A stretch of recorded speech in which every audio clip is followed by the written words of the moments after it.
It's Off Exit 10, presented by Capital District Sport and Fitness.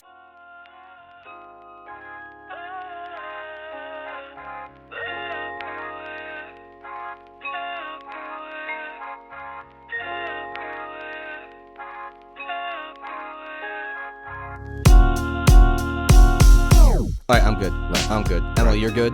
Yeah. Paul, you're good? I'm ready to rock and roll. Let's roll this thing. This is your first podcast? It is. First one? Yeah. Not my first time speaking at length because of the teaching stuff, like you said. Yeah. But first time where I'll have the opportunity to listen to myself afterward, which is, not great. Not looking forward to that part. You can choose to listen or you don't. Yeah. You can just share it with everybody. Not a big deal. How long was a class when you taught? In fall of last year, I taught a 3-hour class from 6 p.m. to 9 p.m. That was terrorism and counterterrorism for undergraduate and graduate students at UAlbany. That's heavy for a late night class, huh? Yeah, it was. And I feel bad for the students because it's a tough time slot. A lot of them also, like the graduate students, they had jobs. So they would work 9 to 5 and then they'd come in for class. Some of them were able to attend remotely, but others came in person to class after their 9 to 5s. And so props to them. Yeah, props to them. They always put those, that must be a thing, right? The 3-hour class is always that late time slot. I had a 3-hour class that was like that late me when too. I was in Cortland. Yeah. Me too. I'm pretty sure I dropped it at some point, though. Mine was I like said, I'm not going to this. Yeah, I think it was a grad level. It was a sports nutrition, and I'm very introverted. In this setting, in the gym setting, I can kind of it's just my comfort zone. I can kind of turn it on and be the more extroverted version of Mike. But in college and high school, I was so quiet. I didn't want to speak in class. I was just anxious and didn't know it. But that sports nutrition 6 to 9 class, your participation grade, the professor would start it at 100. And if you didn't participate in class, he would just start to dock points every week. So I'd go in there just terrified every class, Paul. Exhausted Mike, you and definitely terrified. shit your pants before going to that class every time. He's like, all right, let me give myself a pep talk. All right, you can do it. Yeah. But no, I'm when Noah told me kind of what you did and you'd be a good guest, and I kind of went to your website and read some of your bio. I was like, wow, this is super intriguing because everybody says, oh, I'd love to talk about conspiracy theories. Conspiracy theories are cool. I guess before, Emily, we get going, why don't you just tell a little bit about your academic background, and then we can kind of get into how you got into your areas of study. Yeah. So my academic background most recently is finishing a PhD in cognitive science at RPI, and cognitive science being the study of the mind. I often say that psychology is kind of the family business for me. So my dad is a psychologist in an emergency room. My mom is a psychiatrist, and my half-sister is a psychologist in a federal prison. And then I went on to study cognitive science. So, and with particularly a focus on conspiracy theories, like why people believe in conspiracy theories and why people gravitate to extremism. So my family's all kind of been interested in psychology and what makes people think the things they think and believe the things they do, especially when that psychology is a little unusual or atypical in some way. Yeah, it's an interesting topic because was it just from your family that kind of led you down the path of wanting to study extremism and radicalization and conspiracy theories? Yeah, I think I took a roundabout way there. I studied architecture as an undergraduate student at RPI. I really liked art and science, and I didn't want to have to pick one or the other, so I thought architecture was a good way to do that. But even as an architecture student, I was really interested in people more than I was interested in buildings or what goes inside a wall or something like that. And I think a lot of architects are interested in people. So it was a segue that kind of made sense at the time. And I ended up pursuing a master's and PhD in cognitive science from there, also at RPI. I was going to say, you said your mom was a psychologist at a federal prison, your dad in an ER? My dad's in the ER, and That's then two my intense half-sister. places to be. Your sister was federal prison. Half-sister, yeah. Okay. Mm-hmm. Yeah. Yeah, I mean, anytime you're just working with people, right, like us in a gym, it's obviously our product, our service is fitness, but I'm dealing one-on-one with somebody and I want to help create some behavior change or just build rapport and create a relationship. Or you're dealing with a group dynamic, right? Because in here, we're like all semi-private groups, so we could have a group of 8 different people from all walks of life. Mhm.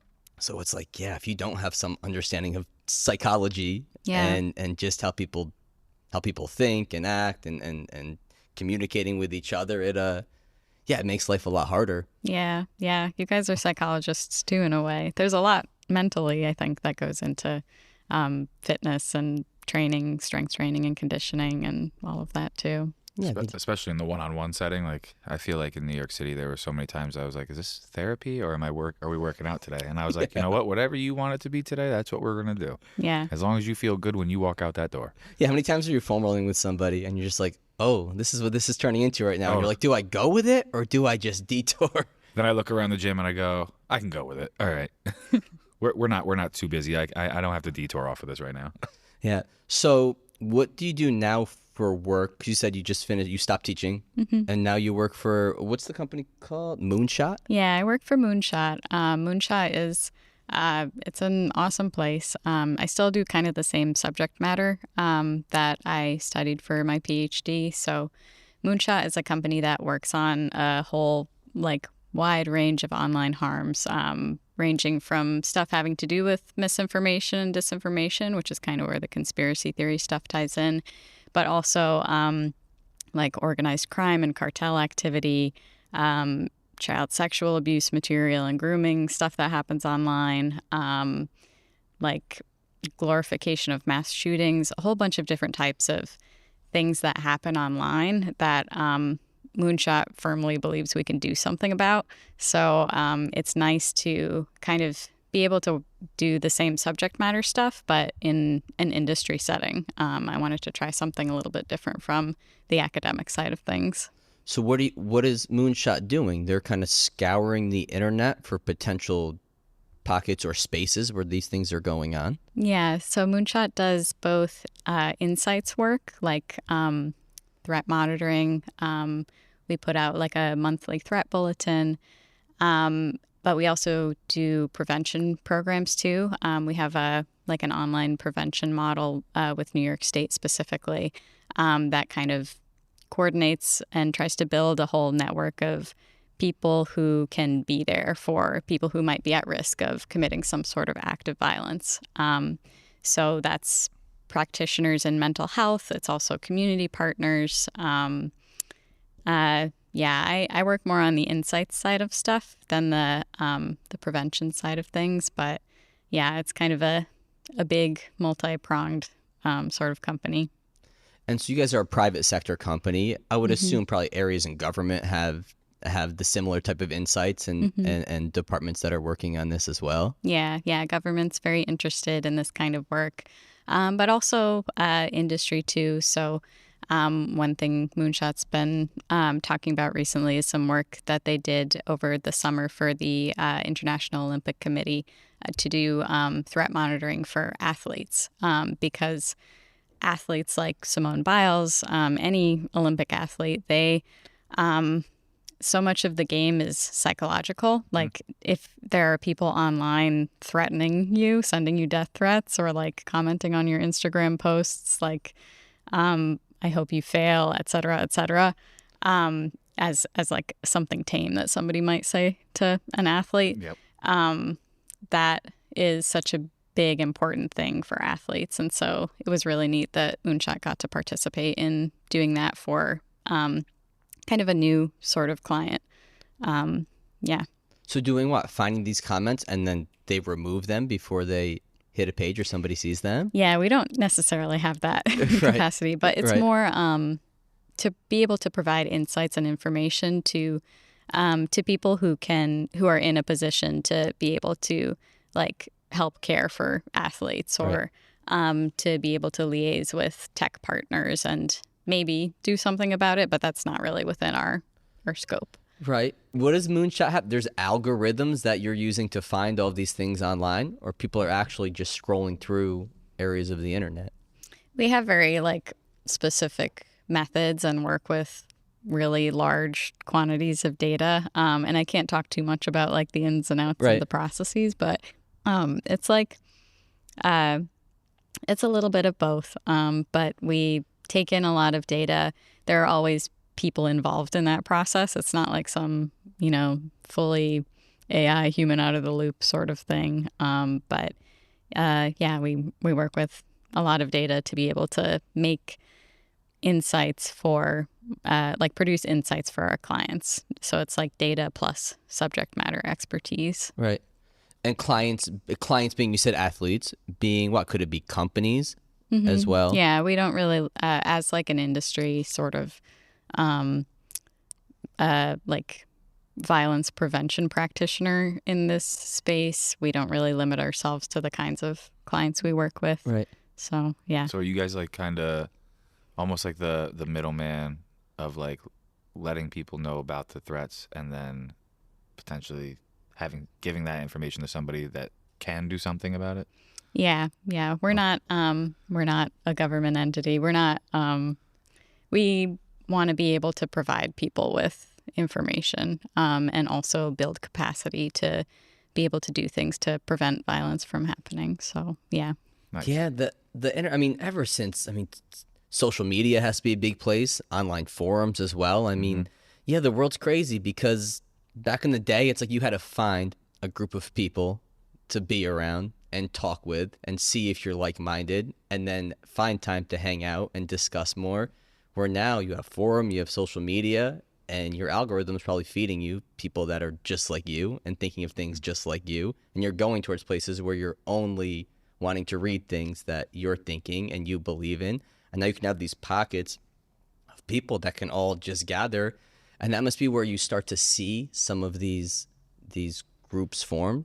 Yeah, in those echo chambers. And it's an interesting thing. There's a term called algorithmic radicalization, where it's the algorithms that build our feeds. When you open up your phone and you see your feed, the algorithm determines what you're going to see first and then next and whose stories you'll see first.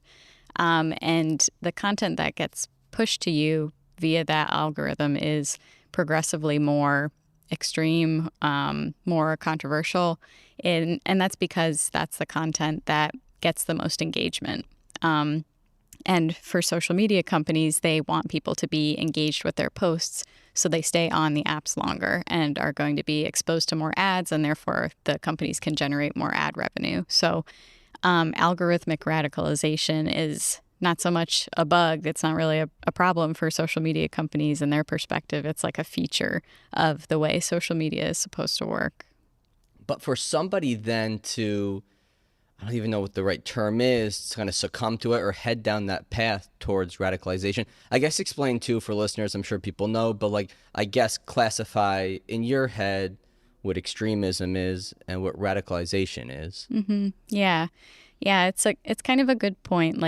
Social media is the way people are exposed to a lot of conspiracy theories and misinformation and content that can radicalize them nowadays. But social media isn't the cause of belief in conspiracy theories, and it's not the cause of extremism.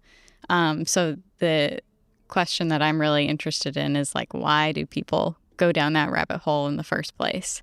And it's in a way not a super interesting answer in the sense that why does anybody believe in anything? Why do people believe in conspiracy theories? Is as simple as why does anybody believe in anything? Right.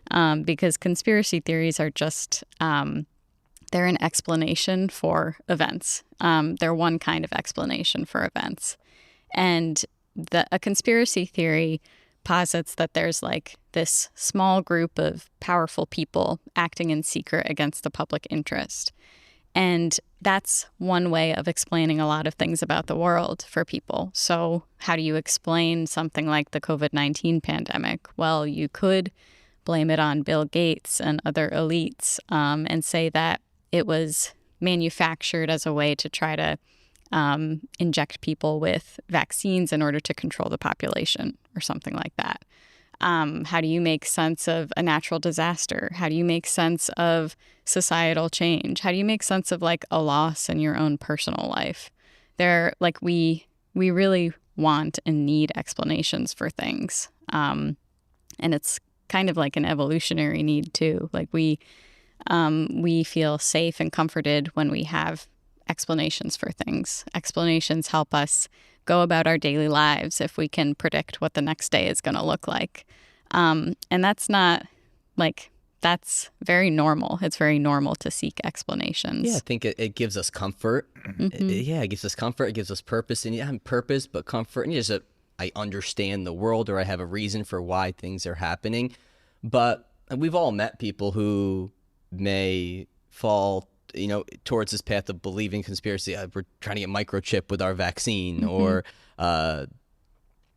but what prevents somebody like that from stepping back, surveying the whole landscape as to what's going on, and then kind of making logical decisions versus just like this emotional, well, the government is out to get us and they wanted this, and this is the big plan of the elite. What makes somebody not be able to step away and kind of survey a whole situation? Yeah. It's a good question. A lot of people, and the research on this is kind of mixed. The research on whether like are conspiracy theories a byproduct of emotional thinking, or are they a byproduct of rational thinking gone awry? And there's no real conclusive answer, because we're never ever really exclusively reasoning rationally or exclusively reasoning emotionally. There's often a mixture of the two going on. And so it's not quite so much that people are, when people believe in conspiracy theories, they're totally acting out of emotion. Some people will really get into the weeds and like explain the ins and outs of a theory in very like complex, logical ways. A lot of 9/11 conspiracy theories are very, very detailed, and they try to account for every single aspect of that day that we have a hard time explaining. So, yeah. When did the term conspiracy theory first get like coined? When did it become a terminology in our culture? Yeah, it's the research on conspiracy theories has picked up in the last 10 years, but conspiracy theories as like something of study kind of originated with Karl Popper, maybe in the like late 1800s, early 1900s, and then became even more popularized by Douglas Hofstadter in the 50s in the McCarthy era. But conspiracy theories themselves have existed as long as people have existed, because they're just one other way to explain what's going on in the world. So if you look at ancient Rome, for instance, in the year 64 AD, there was a huge fire in Rome that it burned for like 9 days and destroyed 70% of Rome. And the emperor at the time, Emperor Nero, he blamed this new small religious group, Christians at the time. They were a small religious group. He blamed Christians for having started the fire. But the people of Rome blamed the emperor for having started the fire. And they thought that Nero was just fiddling while Rome burned. That's kind of the famous expression, that he was just away playing his fiddle while Rome was on fire, neglecting his people, like abdicating all his responsibilities. And they said that he intentionally set Rome on fire to be able to build himself a new palace. And he was conveniently away in his countryside villa when Rome caught fire. And so there were conspiracy theories about the start of this fire, but modern historians have looked at like the archaeology of ancient Rome and have been able to piece together what ancient Rome looked like. And they could see that the streets were super narrow. Buildings were made of flammable materials that were just so close together. The fire seems to have started in like the merchants area by Circus Maximus in ancient Rome. And so it was almost inevitable that a fire would have started with people living in such like close quarters. They were basically slums in that neighborhood. And so, like, we know now that there were just kind of natural causes, and that bad stuff happens sometimes. But at the time, people didn't know. They needed some sort of explanation. But why does the explanation a lot of times fall to which like rightfully so in some scenarios, I suppose, like a distrust of government, a distrust of media or whoever's presenting you the source, like then a distrust of the emperor. Yeah. And now we see a distrust of the government. Do you feel like over time, a lot of it does fall to that? Yeah, there's kind of two aspects here, two kind of groups of people who get blamed for conspiracy theories. There's the small minority group, like the Christians in ancient Rome. They got blamed or scapegoated or whatever you want to say. And then there's the authority figure. So whether it's government or in the case of anti-vaccine conspiracy theories, it would be doctors in the scientific community, some sort of authority figure. And in the United States nowadays, most conspiracy theories are about they often blame government or elites or Jewish communities often, because people will align Jewish communities with elites. And so that kind of originated or became more of a thing in American culture in like after World War I, because World War I prompted a big expansion in the powers and scope of the federal government. The federal government needed to be able to mobilize a lot of people. They conscripted people or drafted people for the first time. And so government became this big thing that people understood less well, and but still had like a very big impact on their lives. Like people were seeing their brothers and uncles and fathers go off to war because the government told them they had to.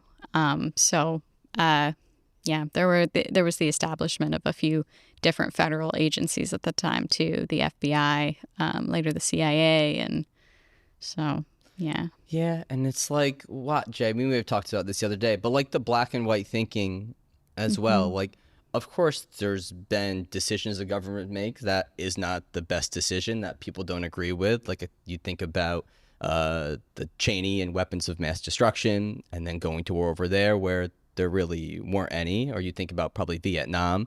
So like people probably have reason to grasp on to, well, look at this happened, so how could you trust the government? But we need government. Like we need to stop at stop signs out there so we don't crash into each other, and we need laws and boundaries and guidelines for us to function as a society. Yeah, and that kind of gets at like what I think is one of the most important things to stress about anti-government conspiracy theories is that like there are plenty of things we can enumerate that government has not done well, that we want government to do differently, that we think they're currently failing at. But that doesn't mean that all of the conspiracy theories about government are true, or that the entirety of government doesn't have the public's best interest at hand. So like the solution is not to blame government and abdicate responsibility for doing anything. The responsibility is to be like, okay, well, how can we improve this? Right.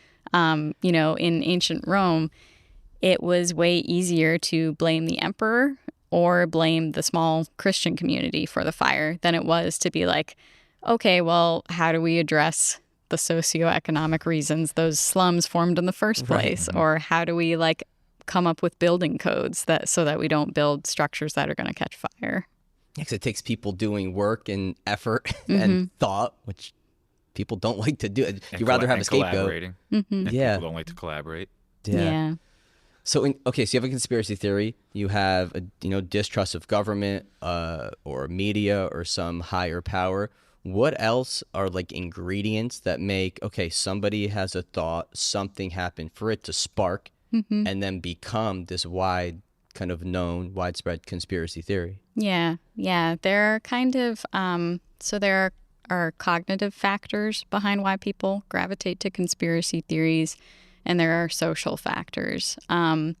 And some of the cognitive factors, that's going to be stuff happening like inside the mind of one person. The social factors, that's what happens between people.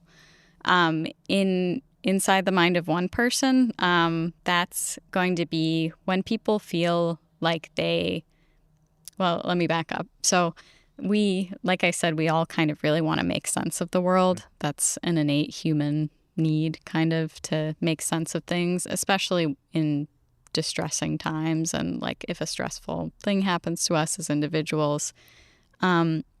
So when we can't do that and we feel like we're lacking control in our lives, that's when we're going to scrounge for explanations. And when people feel like they're lacking control in their lives, not only are they like more likely to believe in conspiracy theories, but they're also more likely to even perceive patterns in general when they're not really there. So like seeing Jesus's face in a piece of toast, people will see images and noise when there isn't really an image there, or because of a lack of control.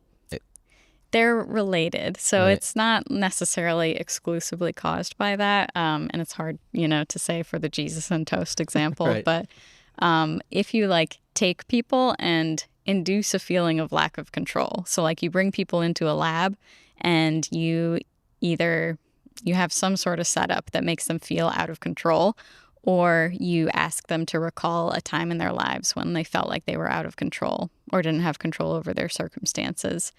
You induce that feeling, and then you test them on different things. And people who are feeling out of control or like they're lacking in control are going to see images and noise where there aren't really images. They'll predict like false correlations in stock market data. Because they're trying to grab some control. Yeah, people are more likely to believe in superstitions too if they're feeling like they lack control, like knocking on wood if they want to prevent an event from happening, or don't walk under a ladder if you don't want 7 years of bad luck, or be wary of a black cat crossing your path. And when people feel like they're lacking control, they're also more likely to believe in conspiracy theories. So you have that, right? Okay, you have the inner works of somebody's mind. Like, why did COVID spark this giant, outpour of conspiracy theory and misinformation? And were there other times in history where we saw a similar thing? Yeah. So there were there are some studies that have looked at newspapers and like old editorials going back to the early 1900s. And there were events that did seem to prompt like more discussion of conspiracy theories at the very least. We don't know if more people believed in them or not, but it does seem that societal crisis events like COVID or like mass industrialization, for instance, big changes in people's lives, they cause at least more discussion of conspiracy theories. I just think back to JFK. That, right? That's a huge one that's covered everywhere. Yeah. What conspiracies do people want to talk to you about the most? Are there common ones? Well, some of my students would say I have this family member or my roommate, or like a lot of the common ones they would mention would be somebody close to me believes that the election was stolen, and they believe this despite tons of data to suggest otherwise, tons of legal proceedings, tons of evidence from a bunch of different kinds of sources and places in society where if people were to lie about it, they would lose their jobs. Like there are just safeguards in society that people totally disregard to be able to discount data about election security and things like that. And we're coming up on another one. So those are definitely prominent right I now. was going to say those are probably going to be prominent questions for you. in the near future. Yeah. The supplement industry is like the Wild West. The lack of regulations mean the supplements you purchase may not even contain the ingredients listed on the label, which is why I get my daily vitamins and supplements from Thorne. Thorne vitamins and supplements are made without compromise. Quality ingredients ensure your body optimally absorbs and digests your daily supplements, while in-house and third-party testing ensure you're getting exactly what you paid for. Thorne offers a variety of health tests reviewed by board-certified physicians that evaluate your lifestyle, gut health, sleep, stress hormones, and metabolic markers to determine which vitamins and supplements may be most effective in helping you feel and perform better throughout the day. For college and professional athletes, Thorne has NSF-certified supplements that make sure you won't get pop positive on a drug test. Whether you're an athlete, professional, parent, grandparent, or weekend warrior, Thorne's selection of high-quality supplements can help improve your quality of life. Switch to Thorne's high-quality and extensively tested supplements today at thorne.com/u/CDSF. That's thorne.com/u/CDSF. This episode of Off Exit 10 is brought to you by Bombas. Bombas makes my favorite pair of socks, hands down, alongside the most comfortable and durable underwear, t-shirts, and other everyday clothing staples. Their wide variety of sock lengths, colors, and patterns have you covered, whether you're working out, going out, or lounging at home. I love their merino wool blend athletic ankle sock for long days of coaching at CDSF and getting in workouts myself.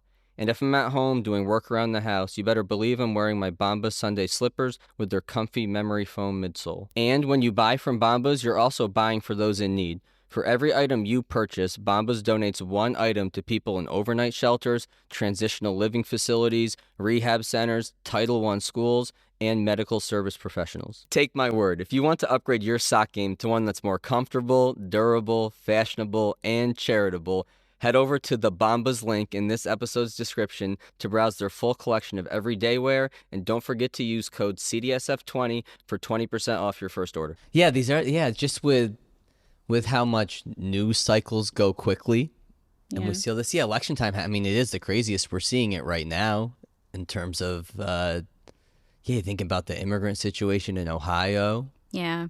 And all of that comes out. But is the base of all of it the same? A distrust, a lack of control, over emotional thinking? It's really that lack of control thing for people as individuals. But in the sense of an election, like where do people feel like if a lack of control is one of these big contributors, where does somebody feel this lack of control where they are grasping onto these conspiracies? Yeah, it's very different for everybody. Like there's a saying that there's no one path to radicalization when we talk about something like extremism or terrorism. I think there's also no one path to believing in a conspiracy theory. And it could be like a very specific personal grievance you've had, like some sort of experience of alienation or rejection that somebody's had in their life. It could be the fact that there's that, plus they're also out of a job all of a sudden, or things that are not even necessarily related to the election specifically, but that contribute to a wider feeling of not having a lot of control in your life.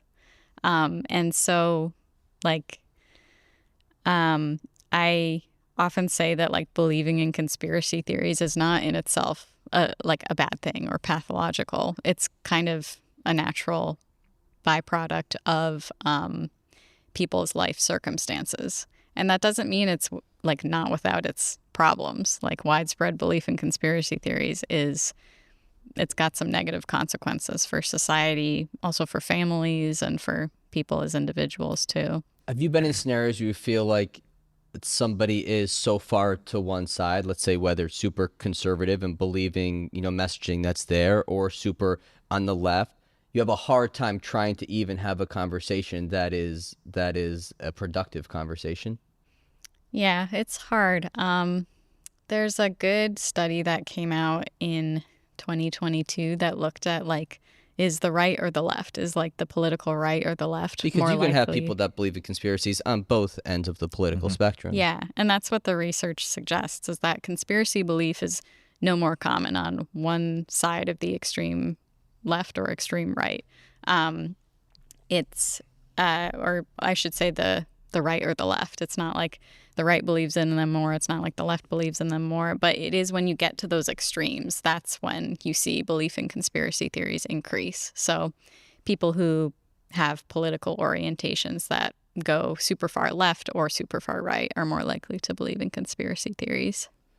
Yeah, and then, like you said, the algorithms, when that's all that's getting pushed in front of you, it must push you even more in that direction. Yeah. Yeah. And it's kind of interesting, like the social factors that get people into conspiracy theories is kind of like you mentioned. It's this good versus evil, this sense of us versus them. So it's identifying with an in-group of people who are like you in some way, and distancing yourself from an out-group of people who carry out the conspiracy theory or people who are to be blamed for it, whether that's government or some other community. And so I kind of forget what you had commented just before this, but Yeah, just people really just isolating themselves with people who are similar thinkers to them. yes, yeah, the echo chamber aspect of it. And so when you like that, those social factors behind conspiracy theories, the us versus them mentality, like when you combine that sort of thinking with the online space, that's just going to push people further and deeper into echo chambers. It's a really tough place to be. Yeah, and the online space is probably only going to get crazier and crazier and become more to kind of manage and handle in terms of just all this information being out there. Yeah, it's tough. And there have been like kind of crackdowns in a way on misinformation, on disinformation, on mainstream platforms like Facebook, Instagram, Twitter, X, YouTube even. And so what kind of happens is that people who are already in echo chambers, if there's a tech crackdown on a mainstream platform and their content gets removed or whatever, or they can't, like their account gets banned, they're going to migrate to different platforms. And some of the platforms they'll migrate to are platforms with even less content moderation. So then entire platforms will become echo chambers themselves, and people will just kind of get deeper and deeper. Right. And how much does Moonshot doesn't deal with any type of content moderation, right? No, we don't do content moderation. Yeah, because then you get into like, yeah, how much do you moderate? How do you know what to moderate? I feel like that opens up a whole nother bubble. Mm-hmm. Yeah, those are really hard decisions that people working at tech companies have to make. And there can be really big consequences to things like that. So what, choosing to moderate versus not moderate? Mm-hmm. Yeah. And, sometimes it changes over time too. So there was there's been a former president kicked off a mainstream platform in the last 5 years. Mm-hmm. But like different social media companies have handled that in very different ways. Right. Right. Yeah, that's true. Yeah, I mean, going back to COVID, was it because it was just nobody knew anything about it at all. So you have, all this information that nobody knows. Like, that's probably the first time and I've spoken here about this before, like felt some distrust towards the government and could see how you can go down this kind of rabbit hole. Owning a gym in New York, businesses get shut down. Yeah. And then some can open, some can't reopen. You can do this, but not that. And at some point you realize just like, really nobody knows what's going on. Mm-hmm. You can see how you could start to fall down into this path. Oh, they're trying to close us down. Mm-hmm. Oh, the vaccines. Mm-hmm. It's that's the first thing that kind of opened my eyes to like, you can kind of see how somebody can go down these paths. Yeah, for sure. It's like the earliest days of COVID, March 2020, it was a very scary time for a lot of different reasons. Were you studying this stuff at that point in time? Yeah. Yeah, I think so. It was a great opportunity in the sense that there was a lot to study.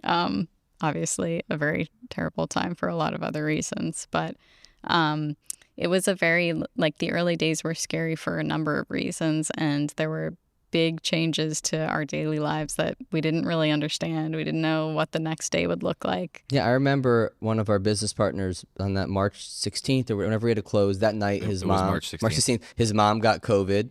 And I was like, oh shit, his mom's gonna die. This is this. Yeah. And here he goes, and here we go. Which unfortunately didn't end up being the case. Yeah, but then you see other stuff with that where it's like you have like a what's his name, the basketball player, where like 7 people in his family died from COVID, and it's like just crazy to think about like all the different aspects, and we just didn't know what was going on at that time. Yeah, and it's hard too because sometimes authority figures are only human too. Like sometimes, our health authorities and our doctors and the people we would look to, like our government, for answers and explanations, they can't necessarily provide them immediately. There's an information vacuum that tends to happen after disasters, whether it's like a natural disaster or a pandemic or any big event like that. Well, they're only giving us the information that they have at that time and trying to essentially give us the reasoning. But do you think part of the trouble too is if an authority figure makes a mistake, them Yes. not coming out and saying, "Hey, I was wrong on this one. I Yeah. made a mistake." Like we don't see that enough. I agree. Yeah, I think that's something our personal relationships can benefit from, like, taking ownership and of course. accountability. But it's also something we could see more of coming from people in authority positions too, in government or in the scientific community or anywhere, really. Because sometimes conspiracy theories turn out to be true. Yeah, they do. There's, the classic one. Because then they're just theories. They're no longer conspiracy theories. Right, yeah. They're just things. They're just facts. They're just facts. Yeah, just when facts. conspiracy theories become conspiracies. There were rumors that the American government was spying on American citizens, and that turned out to be true. That's the Snowden thing, right? Yeah, that's the Snowden thing. Another Which one? big That one. was that a post 9/11? Yep. Yeah. Yeah. I forget the name of the act. Yeah, there was an act that got put in, right? And then that allowed them to just tap into phones. Yeah. Yeah. Yeah, I want to say the Patriot Act, but I'm not entirely sure. But yeah, another sort of classic example here, especially when we talk about vaccine-related conspiracy theories, is the Tuskegee syphilis experiment. That was a decades-long experiment that was run on Black men in the South predominantly, and the men who participated in this study had syphilis, but they were not given informed consent when they started the study. And so they were being treated, but they weren't actually all being treated for syphilis. So they thought they were being treated, but they were just being given a placebo drug, or they weren't being treated in some capacity. And so these men ended up dying. Some of them ended up giving syphilis to their wives. And it came out that the government had been running this study in this way in the 70s. And it was a huge problem and a huge, moral failing of the government that they had allowed this to happen. And so what came out of that, fortunately, is that now we have to inform participants and obtain their informed consent before running an experiment. And studies have to pass. They have to get approved by institutional review boards. They have to be ethically approved to be able to run. So there were good things to come out of that. And that's because people were like, wow, this happened. How do we make it better? Right. Just like the fire. They weren't like, well, it was the government, and then you throw up your hands and give up. You say, no, like, how do we take responsibility for this and do a better job? Right. What about MK Ultra was a real thing, right? Mm-hmm. Yeah. Which was what? Is that the CIA? Yeah, that's the CIA's experimentation program, with different kinds of drugs. LSD is the most famous one there. They were trying to develop methods to interrogation tactics to try to be able to get information out of people. And they would give people LSD as a way to try to do this. And sometimes it involved luring people in to drug them with, without their knowledge, and just very, very unethical. And that one came out in the 60s, and it's since become a favorite conspiracy theory of conspiracy theorists because they take it as evidence that government doesn't have our best interests at heart. Right, which is kind of what we spoke about earlier. You can take these moments of things that were real, and you go, yes, they did not at this point. Just like people that are close to you and your family or friends sometimes may act without the best interest, without your best interest. But it's like we're all human beings. Yeah. You can see how people then will just hang their hat on that. Look at this. Of course this stuff goes on. Yeah. Yeah, but it's like not everything. Didn't they say too, like, who was Charles Manson was part of that? Is that conspiracy or is that proven? I've heard something like that. I don't know really anything about it. I would imagine not, but no. I don't know. What are your favorite conspiracies, Jay? What do you mean by favorite? Just to talk about or Or get the stir in the pot. Well, flat Earth for how ridiculous it is. It's a ridiculous one. Yeah, there's such a leap in logic in that. How does one. that one even originate? That was what we believed to be true for a really long For a time very long time. as a species. So that's probably its origin story. JFK is a good one, only because it seems plausible. JFK is a good one because I feel like, like you said, it could be plausible. Like that. Right. That's not a theory. It's actually a conspiracy. Yeah. Yeah, and that's a good one. Like, there are some studies that say as many as 75% of Americans believe in at least one conspiracy theory. Of course, we all do. Yeah, and it's a very common thing. Yeah. I had a friend in New York City, like that I lived with in New York City, and he would go down rabbit holes, like, but then he would come out of them eventually. But he would go down these rabbit holes of like conspiracy theories, and then he would like try to get us to believe them, and then I'd be like, hold on, dude, let's talk about this. And then I'd bring him back to earth. I'd bring him out of the rabbit hole a little bit, take him out of being 6 feet under a little bit. And I was like, all right, dude, we're back. Welcome back to real life. Because some of them were like, ridiculous. And I was just like, what are you talking about right now, dude? That doesn't even make sense. I'm like, think of this from the outside. I think in here in the gym, like I said, we have the small groups, different groups of people, and we're here with people for an hour at a time, sometimes a little bit more, multiple times a week. We're pretty open books as coaches within professional limits, but people talk to us about things.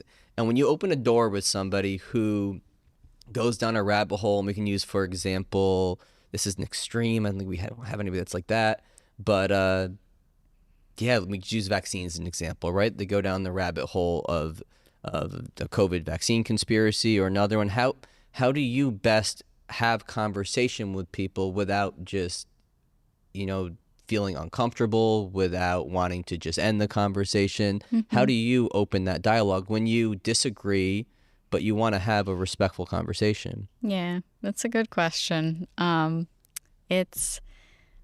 think you probably will feel uncomfortable. Like, that's just part of the run of the mill when talking about something like that. I think like doing your best to connect with those underlying feelings of maybe not having a sense of control in the person's life. Like if they feel any sort of uncertainty about things or like might be struggling with something totally unrelated, like trying to understand the root anxieties or like the kernel of truth for them that underlies a belief like that. For anti-vaccine conspiracy theories, statistically, the demographics of the person most likely to believe in like some sort of anti-vax conspiracy theory, that person's going to be a college-educated woman. And why so?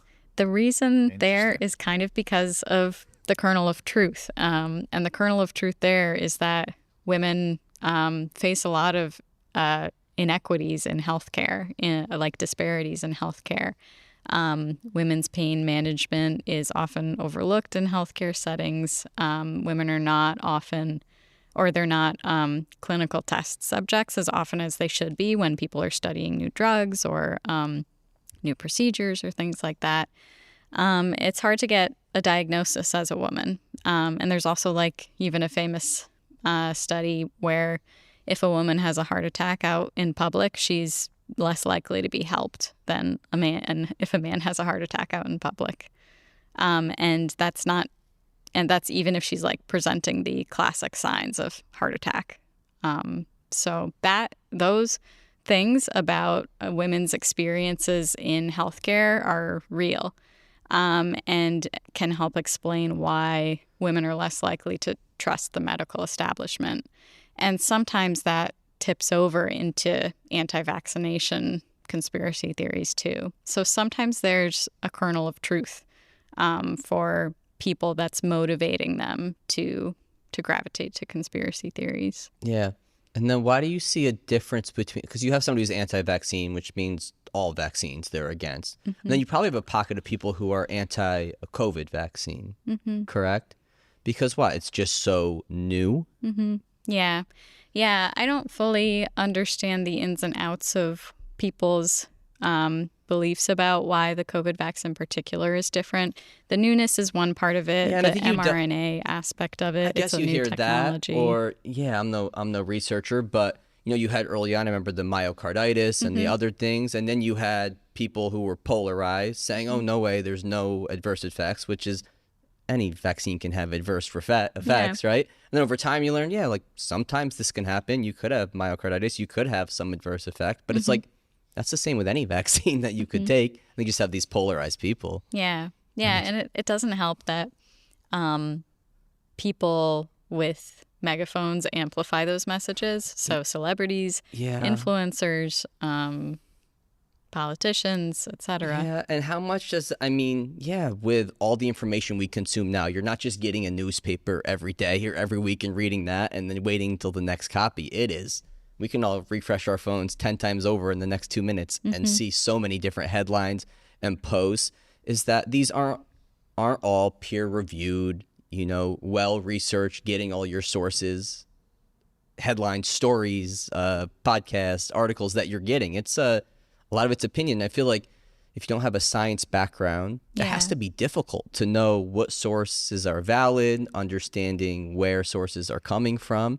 I couldn't imagine without having a science background just trying to navigate everything and knowing what to believe and what not to believe. Yeah, it's made so difficult by the internet and social media. Shouldn't kids be educated just at a young age in high school? Hey, these are all different types of information sources. And here's how you can kind of vet a source. Where is it funded? Who's the writer? What are the sources? Are there any sources? Is this an opinion piece? Is this a factual piece? Yeah, that would be an amazing thing to have in schools. Wouldn't it be? Yeah, it's like we have a daughter who's young, but it's like I just settled that. I'm like, wow, one day I would love to help her learn. I feel like that's just such a beneficial thing. Yeah, and it's kind of a shame that it often falls to parents because there aren't necessarily there's no one agreed upon way to teach discerning misinformation from factual content. Right. And it's something parents don't necessarily have time for. It's something parents don't necessarily have even the skills to do themselves necessarily. And so it's just it would be a great thing to have in schools to teach those media literacy skills. Yeah. And we're all young here, right? It's like we almost came into the working world, the real world, out of college, getting jobs at a time where I feel like, I'm like, how could we have to be as polarized as we've ever been. I mean, I'm not a historian. I'm 33 years old. But it's like, I had get my first real job in 2014, and then you go right into the 2016 election. I mean, what makes Trump be such a polarizing person and collect such a base, such a group that creates this almost very emotional response? Whether you are pro him or against him, it's very emotional, I feel like, on both sides. Yeah. It kind of plays into the us versus them mentality that's so important to belief in conspiracy theories. He's really good at knowing how to make people feel like I'm in this group and other people are in that group. And yeah, he's good at that. Yeah, and Jordy and I were talking the other day. What drives me the most crazy is I just don't like complaining. I don't like people complaining about, people go through hard times, but complaining drives me crazy. Like, the system fucked me over. I feel like he speaks to that a lot. that system fucking me over. I'm not getting paid what I should be getting paid. My life's not as great as it should be because of, let's place blame on the government, and let's place blame on media, and let's place blame on others. On immigrant communities. On immigrant on communities. this community, on that community. Yeah. It's almost ironic because the Trump story is that he picked himself up by his bootstraps and that he became a self-made man. And that's like what a lot of people believe about Trump. But the message he's purveying, like maybe hidden a little bit though, when he says like when he appeals to people's beliefs that my life isn't as good as it should be because of XYZ, he's appealing to people's sense of learned helplessness. He's not appealing to like the pick yourself up by your bootstraps mentality. He's telling people like, explain learned helplessness, because learned helplessness is the sense that people get when they're exposed to difficult circumstances over a long period of time. The sense they get that they can't do anything about it, that they are helpless, that they have no agency in a situation. That others are fully at fault. Yeah, that the locus of control is outside of them. Like whether it's because of some other person or some circumstance that they don't have any control over, they are helpless to it. Yeah. Do you think there are, that's just him as a person? Do you think there are people behind the scenes saying this is the best way to message this to really connect with this type of group? I have no idea. Yeah, I know. It's just interesting to me. I'm like, it's. Yeah. I mean, I think probably. Yeah. He doesn't seem like he's that smart to handle all of because that. you get into, when I read your research, you get into linguistic markers, right? Like things that you're probably looking for with Moonshot online. I guess explain that, like what type of language you're looking for that can kind of drive people towards different views. In my PhD research, I was interested in whether when people talk about conspiracy theories, are there any sort of like little language markers that they might be unconsciously using when they talk about conspiracy theories? Because the idea there is that, well, content moderation of harmful conspiracy theories is kind of a big challenge. And so if tech companies had a way to kind of flag, oh, hey, this might be a harmful conspiracy theory, then they could more easily do that. So I took a bunch of data from social media, publicly accessible data, and tried to look for different language markers of conspiracy theories. And some of those markers were, they were all like psychologically motivated. So one of them, for instance, is thought-terminating cliches. Those are going to be little phrases like, it is what it is, or let's agree to disagree, or that's life, or do your own research, or like passing off the ball to someone else, or saying like, I'm done talking about this, I'm done discussing this with you, is kind of what those phrases signal. So I wanted to see if they came up in all of the data I had from social media. And it turns out that there is like a small but significantly more likely chance that those phrases come up when people are talking about conspiracy theories versus when they're talking about totally unrelated topics. Right. And then what about, I'm going through like euphemistic and dysphemistic. What's the dis? Yeah. That's a tough one to pronounce. Give it to me. It is dysphemistic language. Dysphemistic language. Yeah, it's like euphemisms and their opposite. So euphemisms, they kind of soften the emotional impact of a word. Like you would say, instead of saying somebody died, you would say they passed away. And passed away is a euphemism for dying. But if you wanted to use a dysphemism and like make the emotional impact of a word blunter, instead of saying somebody died, you would say, oh, well, they're worm food now. People say that? I guess. They're taking a dirt nap. Yeah, You know what I clicked? You know what I clicked on a video when I was just kind of looking through your research is you talking about, is it incels? Yeah. It's a fucking wild one. Yeah. Jay, you know what incel is? Yes. It's fucking, I never heard of it before. I heard you were lecturing on it. I was like, holy shit, this is a thing? That could be the wildest group out there. Yeah, it's extreme misogyny. It's like... How'd you hear of this before, Jordan? Incel? Yeah. I mean, that's just in the like common lexicon of today. Oh, I guess I'm just not in that common lexicon. No, I'm Well, not good either, for so it's you. okay. I'm not either. That's good for you. Yeah, what an angry group, huh? Yeah, yeah, and it's like there have been mass shootings and van attacks motivated by extreme misogyny, and it is like very much a part of the cultural lexicon now. Like we talk about incels and chads and Stacys and all the terminology that that incels use to describe people. You've heard about Chads and Stacys, Jordan? Yeah, I'm familiar.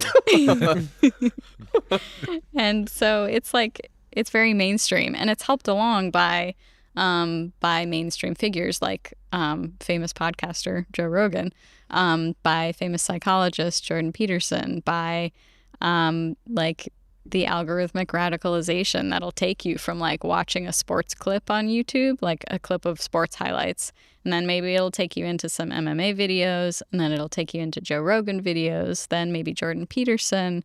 And then you're watching videos about how masculinity is at risk, is being attacked here in America. And then maybe it's not just masculinity that's being attacked, it's white people who are being attacked and threatened in America. So it's what? It's an involuntary celibate? Yeah. Is that what it stands for? Mm-hmm. But it's just like dudes who can't get girls? Or it's deeper than that? Yeah,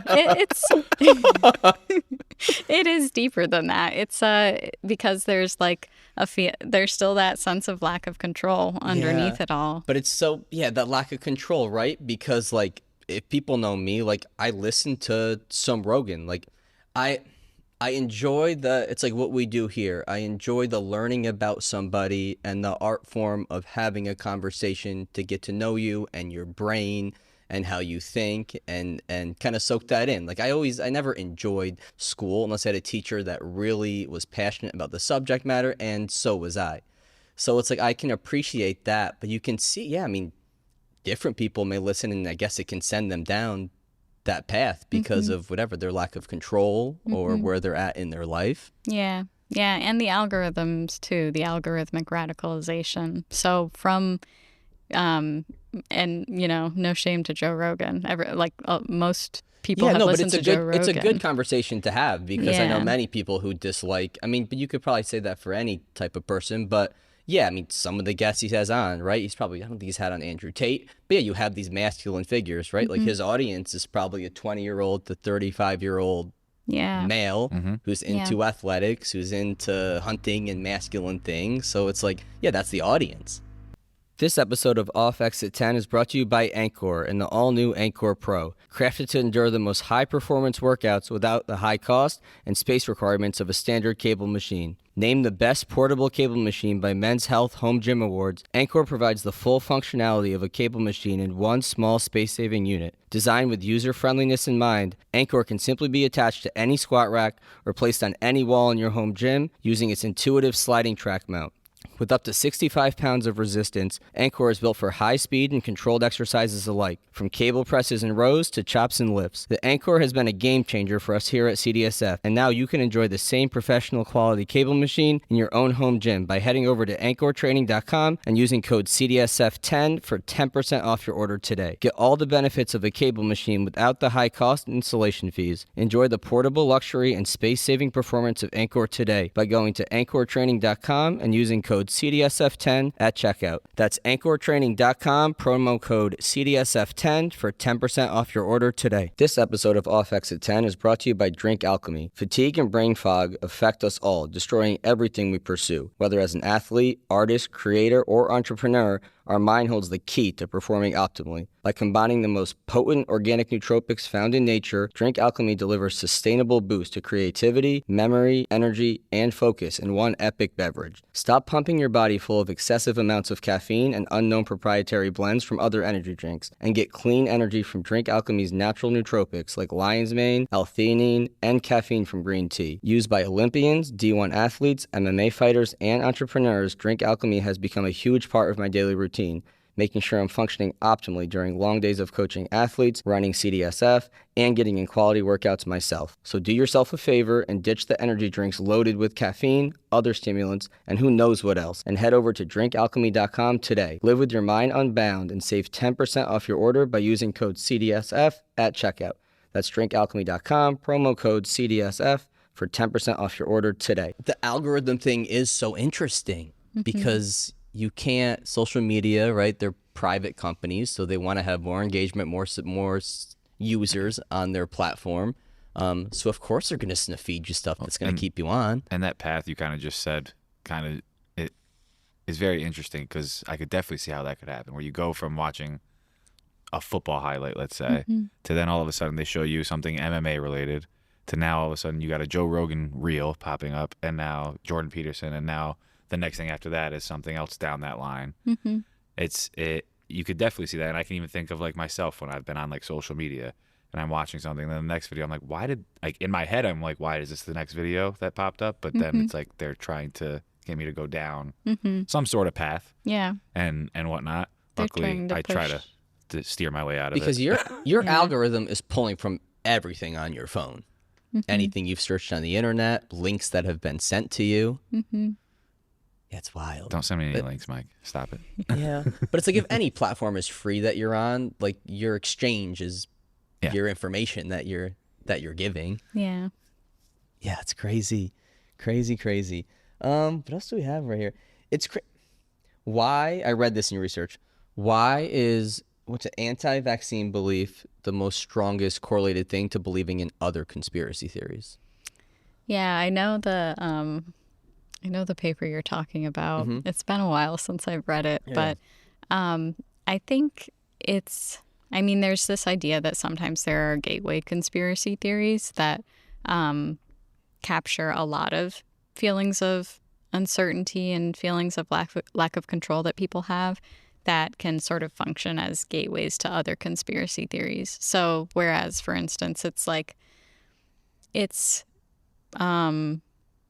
there's evidence, like plenty of evidence to suggest that masculinity is changing in America, like the role of men in society and what it means to be a man. And like there are, for instance, things that are very true about that and things that are true about healthcare and healthcare disparities that I just talked about, that serve as gateways to more extreme conspiracy theories.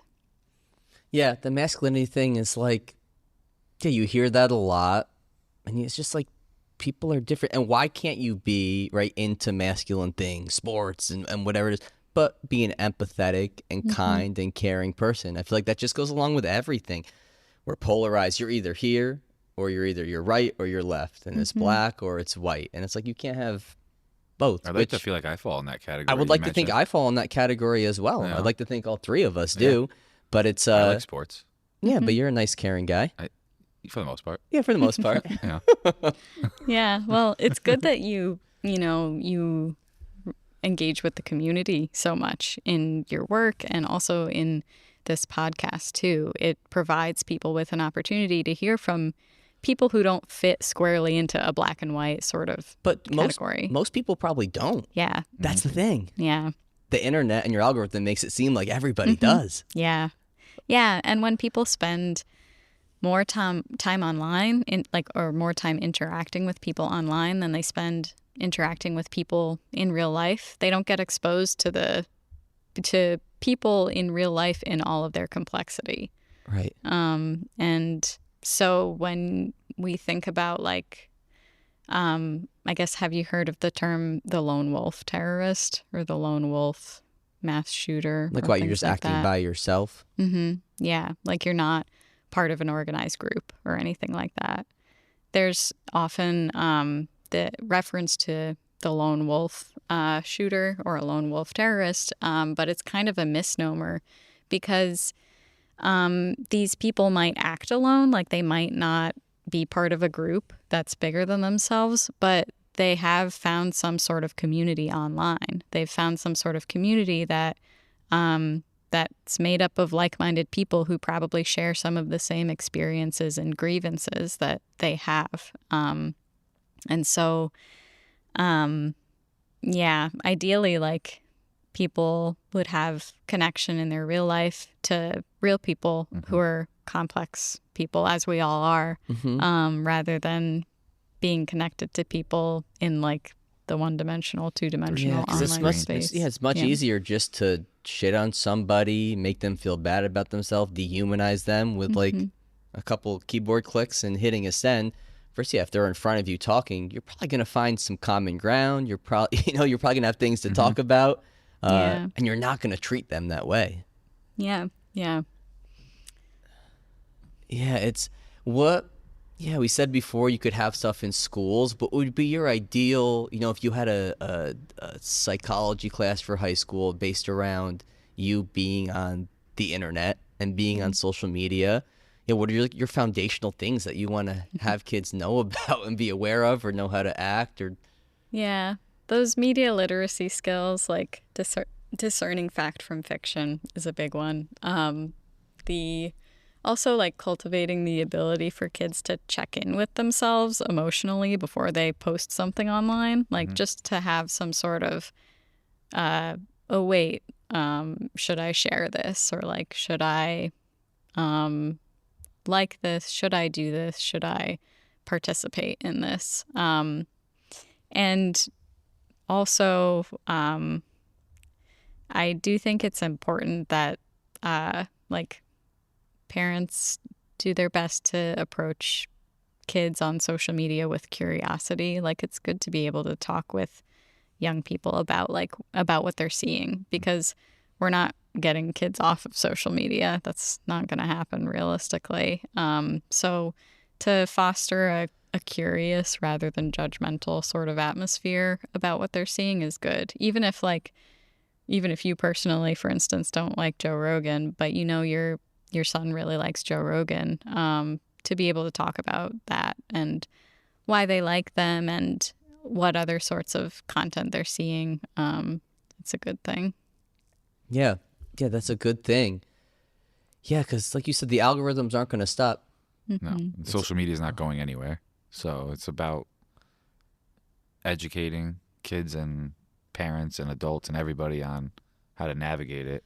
But the younger you start it, the easier it is to help them as they get older. And then, like you said, it's like be curious as a parent or as a guardian or as a supervisor and ask those questions of like, what are you following? What are you seeing on there? And then like, maybe develop some sort of interest towards it. And then also like, okay, well, what else are you seeing? What's the next video you usually see or whatever the question is, it doesn't have to be that specific, but that way you can connect with that person and then hopefully help steer them in a direction that allows them to, not be susceptible to misinformation or disinformation. Yeah. And just having good emotional intelligence as a person and emotional awareness and empathy and caring. It's like, how can childhood trauma affect these things, make somebody more prone to extreme thoughts? So, like I said, there is no one path toward radicalization.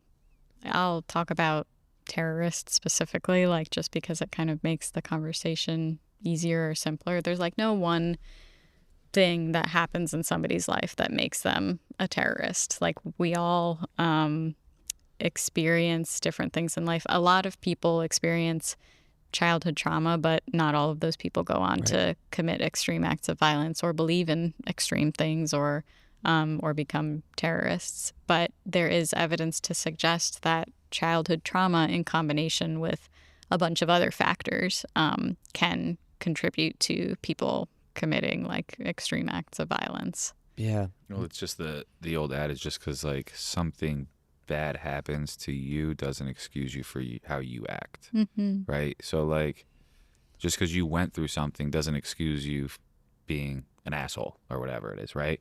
So the same thing applies to somebody that goes down that extreme path of terrorism. Is like, just because you went through this, now obviously there could be a million other things that made them go down that path, but just because you had this one event happen or a couple events happen doesn't excuse you from the acts you did. Everybody just be nice to each other. Wouldn't that be nice? Yeah, be a certified nice person. Yeah, everybody love everybody. I want to make a certificate for that, like an actual certification, a certified nice person. Yeah.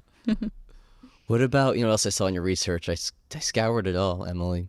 Is people who take the Bible literally and that correlation to conspiracy, that's a real correlation? It is a correlation. Is that a control thing as well?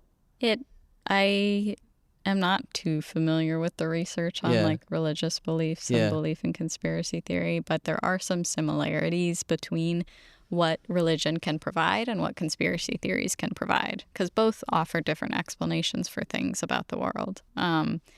Like, why do people do bad things? Well, some religions will tell you it's because the devil is within that person, or they had, they were sort of overcome with some aspects of Satan or things like that. And so, like, there are some sort of superficial similarities there. But really, it's kind of just a correlation that in the United States at this point in time, there's survey data to suggest that people who interpret the Bible very literally versus interpreting the Bible as a book of stories or a book that's true but not to be taken literally, that people who take the Bible literally are just statistically more likely to believe in conspiracy theories. Yeah, that makes sense. Yeah, it's a crazy topic. It's but think about one of my biggest takeaways is like, there's just not one path. There's not just one prototype of a person that may believe a bunch of conspiracy theories or have extreme views and become radicalized. But it's people just got to be nice to each other, and and the internet makes that tough. It's be willing to have open conversations. I think too. that's big, and that we all are a lot more similar than we are different. Yeah, that's very true. I think also, what you guys do here is also very important because strength and conditioning training, like resistance training in particular, improves people's sense of self-efficacy. Like, it improves people's sense of lacking, like when people feel they lack control, they don't feel strong in their sense of self. Yeah, that's so true. When when I first got into this field, I just did it because I like to work out. I like how I looked when I worked out. I wanted to, that evolved into just past just the aesthetics to making myself better at my sport. But over time, as you work with more people, what you really learn is this is a psychological thing. Like, yes, we're improving your functionality. We're improving, we're helping hopefully extend your life and you can get more out of your life and do more. But it's like, we're improving your mental health. We're increasing your confidence. We're making you just feel better going out into the world each day. Yeah. Well, and providing structure and a lot of the things, and I say this with people in here all the time, is a lot of the things you do in the gym, the routine, the discipline. Doing something hard, something that's challenging. Right? Those things translate over to other aspects of life, right? Creating routine in other aspects of life is important. Challenging yourself in other aspects of life is important, because otherwise you're just going to be stagnant, may become more susceptible to, a conspiracy theory, because you're not educating yourself or challenging yourself mentally the same way you do physically in the gym. And so there's a lot of lessons from like working out, whether it's in the way we work out or somebody doing a spin class or whatever form of working it out, that can translate over to other aspects of life. Yeah. In a way, you guys are providing the vaccine against like extremism or belief in conspiracy theories. Hell yeah. Yes, an interesting way to put it. But you're helping somebody just improve as a person, feel a sense of community, right? That's a big piece as well. Yeah. Yep. Yeah, community is a huge thing, because like half of, I feel like what we talk about is somebody wanting to be part of a community, so then they go into these rabbit holes and identify with this community, and now they become this extremist or radicalist or whatever it's called at that point, and that's where you see that happen because you want to be part of something. Yeah. Noah's big on the workout front. Yeah, we talked about that. What do you do for yourself? I like resistance training too. Heck yeah. My consistency's been not great lately, but that's life. Yeah, it's good. It's good. It like, for me, the self-efficacy thing is big too.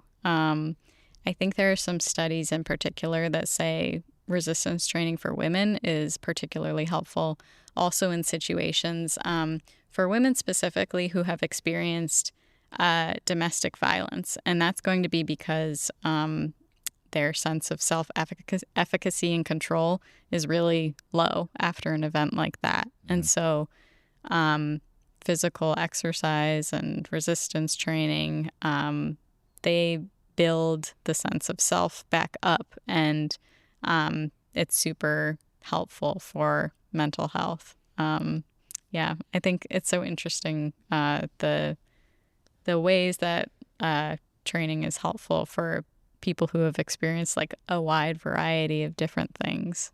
Yeah.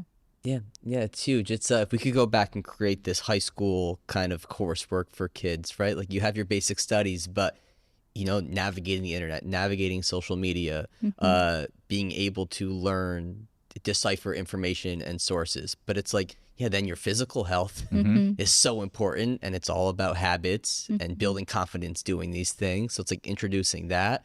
And then the psychological aspect, like we talked about tonight. Like, do you have somebody you can talk to? Yeah. When things aren't feeling good, when you're unsure, when you're feeling down about yourself, when you're feeling alone. You're trying to find a reason behind something. Yeah. Do you have somebody you can voice things to? A family member, a sibling, a therapist, a friend. It's those are all such important things that get lost on people and make life fucking hard when you're missing those pieces. Yeah. Yeah. And it's so hard. Like the internet is a double-edged sword, because for people who don't have somebody in real life who they can talk to, like going online can give people other people to talk to.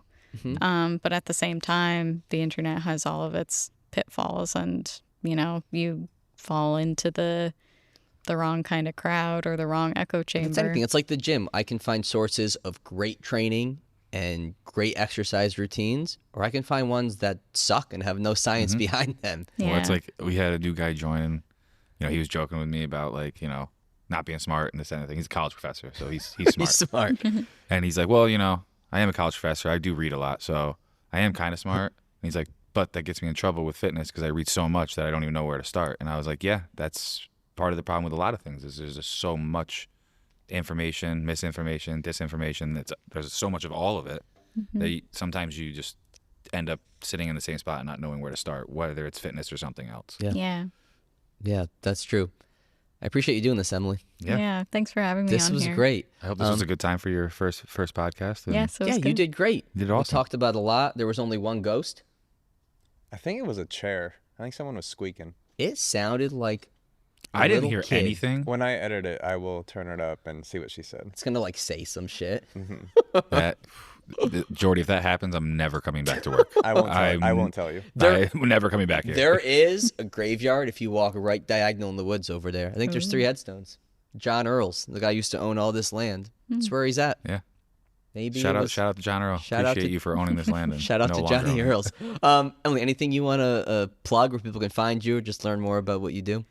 Look up Moonshot. I'm there now. I'm still based in the Capital Region, though, so I'll be at the Capital Region AI Symposium on Tuesday speaking. Do you do AI stuff too? Sort of. What are you speaking on there? Sort of AI ethics when it comes to misinformation and conspiracy theories. Explain. So a lot of tech companies will use AI, at least in part, to help with their content moderation. So deciding what to do about content that people have flagged for containing violence or for whatever reason, like something gets flagged for hateful speech or whatever it might be. And then the tech company has to decide what to do about it. Like, do you take the content down? Do you leave it up? Do you put a warning label over it? And that content moderation task, like, is often offloaded to people who are paid pretty poorly to do it, and it's often a very difficult task. Like, you're going to see nudity and violence and bad stuff because that's the stuff everybody's flagging. Like, hey, this shouldn't be on here. So increasingly, companies will use AI to help with that content moderation process to try to automate some of the So that a real moderation. person isn't doing Isn't it. being traumatized by Yeah. all of that stuff on the internet, essentially. Yeah.